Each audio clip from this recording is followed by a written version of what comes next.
اعوذ باللہ من الشیطان الرجیم بسم اللہ الرحمن الرحیم افرأیت من اتخذ الہہ ہواہ واضلہ اللہ علی علم وختم علی سمعہ وقلبہ وجعل علی بصرہ غشاوہ۔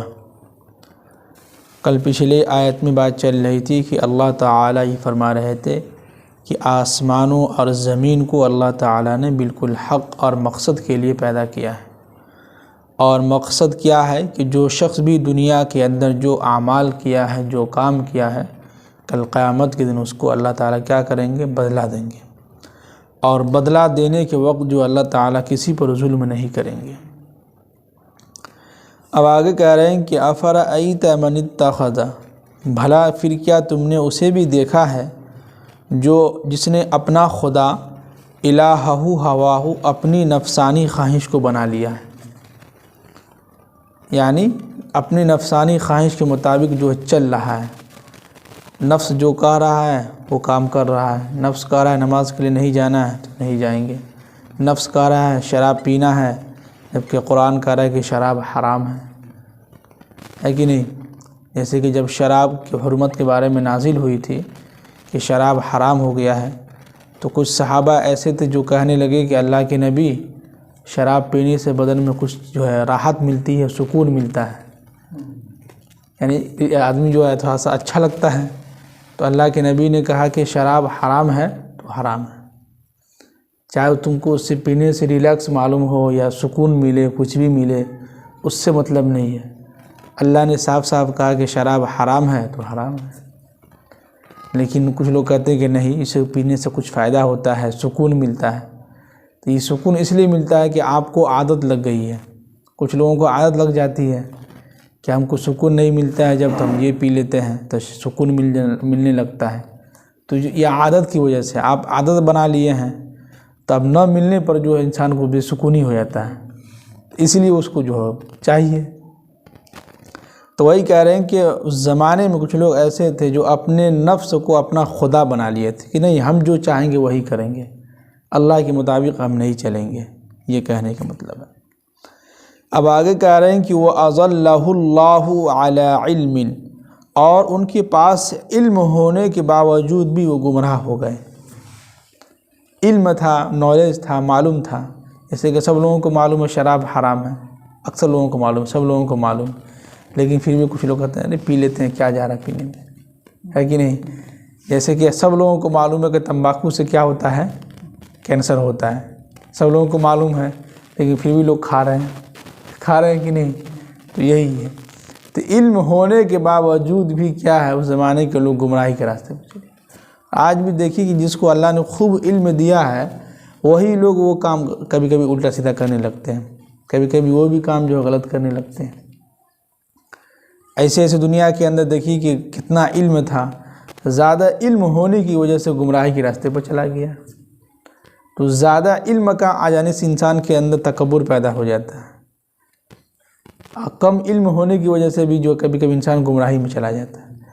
اس لیے کہا گیا ہے کہ وَكَذَلِكَ جَعَلْنَاكُمْ أُمَّةً وَسَطًا، کہ ہم نے اس امت کو وسط میں یعنی درمیانی میں پیدا کیا ہے۔ بیلنس اگر رہے گا، ہاں ہر چیز کو سیکھیے، اتنا علم رکھیے کہ جس سے پتہ چل جائے کہ اس سے ہماری نماز ہوگی کہ نہیں ہوگی، کہ نماز میں بات کرنے سے کیا ہوگا نہیں ہوگا، اتنا تو علم ہونی چاہیے کہ وضو کس طرح سے کریں، وضو کے کیا فرائض ہے، غسل کے کیا فرائض ہے، یہ تو اتنا معلوم ہونا چاہیے۔ جیسے کل پرسوں جو ہے ہم مدرسے سے جلدی آ گئے تھے 10 بجے، تو 10 بجے کے قریب یہاں پر ایک نوجوان جو ہے غسل کرنے کے لیے آیا، ایک بالٹین پانی بھرا، گرم پانی جو تھا لیا، اب ایک بالٹین میں نہا کے چلا گیا۔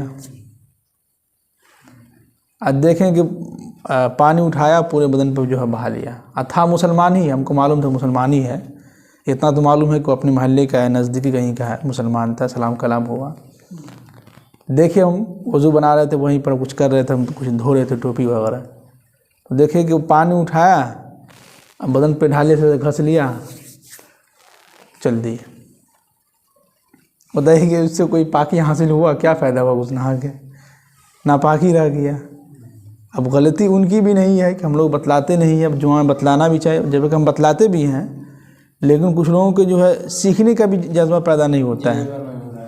بھائی ہم کو جو ہے غسل کا طریقہ کیوں نہیں معلوم ہے، کیسے غسل کیا جائے گا، کیسے کیا جائے گا، تھا چلو حافظ صاحب اکیلے میں بیٹھے ہیں پوچھ لیتے ہیں، لیکن کبھی کبھی تو ہم اکیلے بیٹھے رہتے ہیں، عصر کے بعد فری ہیں، کوئی بھی آ کے پوچھ سکتا ہے، سیکھ سکتا ہم سے، لیکن یہی ہے کہ پوچھنے کا جذبہ نہیں ہے، نہ شوق ہے سیکھنے کا۔ اس سے کیا ہوا، اب اگر وہ جمعہ کے دن بھی اگر نماز کے لیے آتا ہے تو وہی حال ہوگا، وہی کہ جو صبح میں جو ہے ایک بالٹی جائیں گے اوپر سے بہا لیں گے، جلدی جلدی کرتا پہن لیں گے، چلے آئیں گے نماز کے لیے۔ اور جو آپ پاک ہی نہیں ہوئے تو جمعہ کی نماز کہاں سے ہوگی؟ کیا ہے، جب پاک ہی حاصل نہیں ہوا، جب ہم ناپاکی رہ گئے تو جمعہ کی نماز کہاں سے ہوگی؟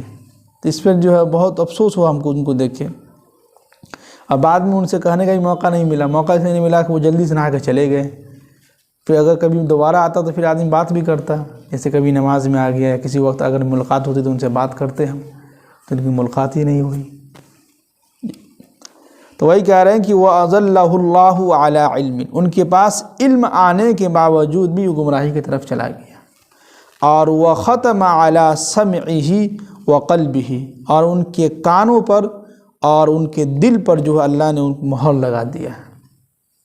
اور وَجَعَلَ عَلَىٰ بَصَرِهِ غِشَاوَةً، اور ان کی آنکھوں پر جو ہے پردہ ڈال دیا ہے۔ کچھ لوگ ایسے جن کے پاس خوب دلیل دیجیے، اچھی اچھی باتیں بتلائی سکھلائیے، نہ کچھ بھی اثر نہیں ہو رہا ہے۔ تو ایسے لوگوں کو سمجھ جائے کہ اللہ تعالیٰ ان کی آنکھ پر پردہ ڈال دیے ہیں اور ان کے کان اور دل پر جو ہے مہر لگا دی ہے کہ ان کو ہدایت نہیں ملنے والی ہے۔ اب آگے کہہ رہے ہیں کہ فَمَن يَهْدِيهِ مِن بَعْدِ اللَّهِ، اب بتلاؤ کہ اللہ کے بعد کوئی ہے جو اس کو ہدایت دے دے؟ ہے کوئی نہیں ہدایت دے سکتا اللہ کے علاوہ۔ افلا تذکرون، تو کیا تم لوگ سمجھتے نہیں ہو، کیا تم لوگ عقل نہیں رکھتے ہو، کیا تم لوگ نصیحت حاصل نہیں کرتے ہو؟ جی اب آگے کہہ رہے ہیں کہ وَقَالُوا مَا هِيَ، اور وہ لوگ یہ کہتے ہیں کہ مَا هِيَ إِلَّا حَيَاتُنَا الدُّنْيَا، یہ جو کچھ جو دنیا کی دنیاوی زندگی ہے یہ صرف دنیا کی زندگی ہی ہے، اور نموت و نحیا، اسی میں ہم مرتے ہیں اور جیتے ہیں۔ یعنی کافی لوگ یہ کہتے ہیں کہ ہم دنیا کے اندر جو ہے صرف دنیاوی زندگی ہے ہمارے لیے، یہی ہمارے لیے جنت ہے، یہی ہمارے لیے خوب عیش و آرام مستی کرنے کی جگہ ہے، اور اسی دنیا کے اندر ہم مرتے ہیں اور جیتے ہیں۔ اور وَمَا يُهْلِكُنَا إِلَّا الدَّهْرُ، اور ہمیں کوئی نہیں مارتا سوائے زمانہ کے۔ کیا مطلب؟ یہاں پر ان کا کہنے کا مطلب یہ ہے کہ ہمیں جو موت آتی ہے وہ اس لیے آتی ہے جب ہم 80 سال کے، 90 سال کے، 100 سال کے ہو جاتے ہیں تو ہمارا بدن کمزور ہو جاتا ہے، تو اس کمزوری کی وجہ سے دھیرے دھیرے ہمارا بدن جو ہے کام کرنا بند کر دیتا ہے تو ہم مر جاتے ہیں۔ یہ کہنے کا مطلب ان کا کہ اللہ ہم کو موت نہیں دیتا بلکہ ہم خود بخود مر جاتے ہیں۔ دیکھیے، جبکہ اللہ تعالیٰ قرآن میں کیا کہہ رہا ہے کہ موت دینا اور زندگی دینا کس کے بس میں ہے؟ اللہ کے بس میں ہے، ہماری ذمہ داری ہے۔ تو یہ لوگ کیا کہتے ہیں کہ دیکھو محمد، ہم جو دنیا کے اندر زندگی گزار رہے ہیں بس یہی ہماری دنیا ہے، یہی ہمارے لیے جنت ہے، اسی میں ہم عیش کریں گے، مستی کریں گے، خوب موج کریں گے، خوب جو عیاشی کریں گے، اور جب ہم مرتے ہیں نا تو ہم زمانے کی وجہ سے مر جاتے ہیں۔ 90 سال کے ہو جاتے ہیں، 100 سال کے ہو جاتے ہیں تو بدن ہمارا کام کرنا بند ہو جاتا ہے، تو دھیرے دھیرے دھیرے ہم بھی جو ہے دنیا سے چلے جاتے ہیں۔ تو اللہ ہم کو موت نہیں دیتا بلکہ ہم خود مر جاتے ہیں۔ یہ جبکہ زمانہ کس سے ہے؟ اللہ تعالیٰ سے ہے۔ اللہ کے نبی کی حدیث ہے کہ زمانہ کو برا بھلا مت کہو، کہ زمانہ مجھ سے ہے۔ اب ظاہر سی بات ہے کہ اللہ ہی تو سب کچھ نظام چلا رہا ہے، سب کچھ کا نظام چلانے والا کون ہے؟ اللہ ہی ہے۔ تو ظاہر سی بات ہے کہ زمانہ بھی اللہ ہی سے جو ہے۔ تو ہم لوگوں کو بھی کبھی کبھی زمانہ کو برا بھلا نہیں کہنا چاہیے۔ لوگ کہتے ہیں کیسا زمانہ آ گیا، کیسا زمانہ آ گیا، یہ الفاظ نہیں کہنا چاہیے، اس سے اللہ تعالیٰ کو تکلیف ہوتی ہے، اس سے ناراضگی ہوتی ہے، بلکہ یہ کہیں کہ پتہ نہیں کیسے کیسے لوگ ہیں، یہ کہہ سکتے ہیں کہ پتہ نہیں کیسے کیسے لوگ آ گئے ہیں دنیا کے اندر۔ اب آگے کہہ رہے ہیں کہ وَمَا لَهُم بِذَلِكَ مِنْ عِلْمٍ، کہ اے نبی صلی اللہ علیہ وسلم یاد رکھیں کہ ان کو کچھ بھی علم نہیں ہے، کچھ بھی خبر نہیں ہے۔ اِنْهُمْ إِلَّا يَظُنُّونَ، بلکہ اپنے طرف سے پھینک رہا ہے۔ کیا ہے؟ اپنے طرف سے جو ہے اٹکل پچو مار رہا ہے، خوب پھینک رہا ہے، اپنے جو من میں آیا بول دیا، کچھ علم نہیں ہے، کتاب کا مطالعہ نہیں ہے، کچھ بھی نالج نہیں ہے، کچھ بھی نہیں ہے، بس ایسے بول رہے ہیں۔ اب آگے کہہ رہے ہیں کہ وَإِذَا تُتْلَىٰ عَلَيْهِمْ آيَاتُنَا، اور جب ہم ان کے سامنے قرآن پاک کی تلاوت کر کے ان کے سامنے ان کو سنایا جاتا ہے تو بَيِّنَاتٍ مَا كَانَ حُجَّتُهُمْ، تو ان کے پاس اس کے سوا کوئی دلیل نہیں ہوتی ہے کہ إِلَّا أَن قَالُوا، کہ یہ لوگ کہتے ہیں کہ ائتوا بِآبَائِنَا ان کنتم صادقین، اے نبی اگر تم واقعی میں سچے نبی ہو تو ہمارے جو باپ دادا مر گئے ہیں ان کو آپ زندہ کر کے لے آئیے۔ کیا ہے، ان کے پاس کوئی دلیل نہیں ہوتی تھی، کیا کریں، تو بس یہی بہانہ مارتے تھے کہ دیکھو محمد تم جو کہتے ہو ہر وقت کہ اللہ تعالیٰ جو ہے موت دیتے ہیں زندہ کریں گے دوبارہ، تو ایک کام کرو، ہمارے جو باپ دادا وہ مر گئے ہیں تو ایک کام کرو ان کو زندہ کر کے لے آؤ، یہی بات کہتے تھے۔ اب آگے کہہ رہے ہیں کہ قل اللہ، اے نبی صلی اللہ علیہ وسلم آپ ان سے کہہ دیجئے یحییکم، زندگی کون دیتا ہے؟ اللہ دیتا ہے، ثم یمیتکم، پھر تمہیں وہ موت دے گا، اور ثم یجمعکم الی یوم القیامت، پھر تم سب کو قیامت کے دن جو اپنے اپنے قبروں سے اٹھائیں گے، سب کو اللہ تعالیٰ کیا کریں گے؟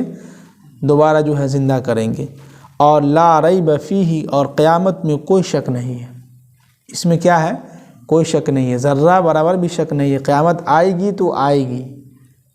جی اب آگے کہہ رہے ہیں کہ وَلَٰكِنَّ أَكْثَرَ النَّاسِ لَا يَعْلَمُونَ، لیکن اکثر لوگ ہیں جو سمجھتے نہیں ہیں، جن کو معلوم نہیں ہے، کچھ بھی نہیں معلوم ہے۔ جی تو اتنے سارے آیت میں سمجھیے کہ اللہ تعالیٰ سب سے اہم بات یہ ہے کہ دنیا کے اندر اس نفس کی جو ہے، نفس جو خواہش ہے نا، اس کو آپ پیچھے رکھ دیں، بلکہ اپنے اللہ کے مطابق جو زندگی ہے، اللہ نے جو اصول جو قرآن میں بیان کیا ہے اس کے مطابق زندگی گزاریں۔